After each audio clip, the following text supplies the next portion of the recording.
ये अब छीलने में बहुत इजी हो गया। 30 सेकंड मैंने इसको माइक्रोवेव में रखा, तो ये इतना इजी है कि इसको दोनों आंच चाहिए छीलने के लिए।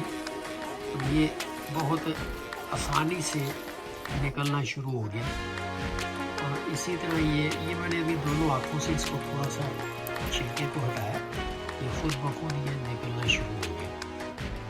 तो ये घर में अगर माइक्रोवेव है तो इसको, या फिर भाप के अंदर भी शायद हो सकता है, अगर देचकी है तो उसमें थोड़ा भाप रख के तो उसको ये इजी निकलता जा रहा है।